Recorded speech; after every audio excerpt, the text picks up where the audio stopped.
All right, so the beginner player. This is the greatest untapped market in pickleball. There are more people in the world that haven't touched a pickleball paddle than have.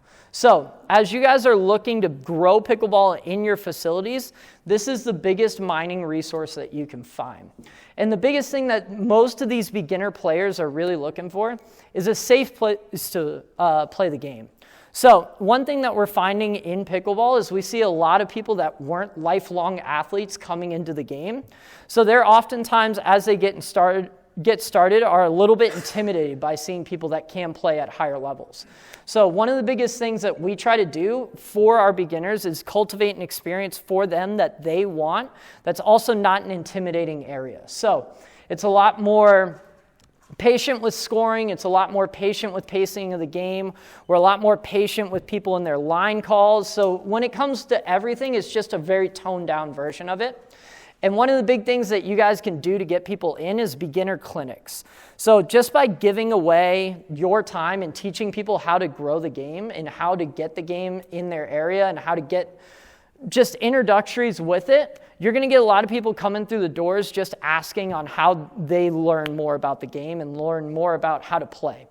From that, you can use it to go into beginner leagues. You can point people in the right direction of when they want to play more. Everybody loves having that 1 or 2 days a week that's set aside for something that's your time that you enjoy doing.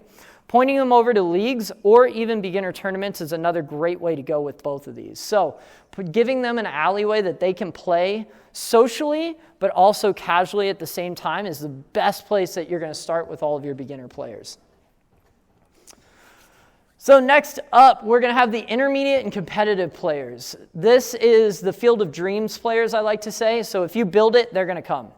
So with the growth of pickleball right now, everybody just wants the new, shiny, best, cool thing that's on the market. So if you're going to build it, you're going to get people in your door just for the fact that you have pickleball in your space. These are going to be the ones that you guys all know how to deal with. You guys have all worked with them before. They're going to be looking for leagues, open plays. They're going to be looking for targeted open plays, looking towards them specifically. They're also going to be looking for skilled play groups. So if it's just an open play type session, they're going to be looking for people that are of their skill level that want to play or want to be of that casual nature that just want to be beer and pretzels and eat 50 minutes of their hour court time and then play for 10 minutes or vice versa. They want to play for 50 minutes or eat for an hour of their court time. Cool. And then the last we have is the super competitive players and the fanatics. So as we talked about before, these people are married to the game. They're not married to you per se. So they're going to be looking for their pickleball fix anywhere and everywhere that they can find it. If it's at Lifetime, if it's at your facility, if it's going to be at the local municipal courts that they don't have to pay for, these guys are going to find a way to be absolutely everywhere.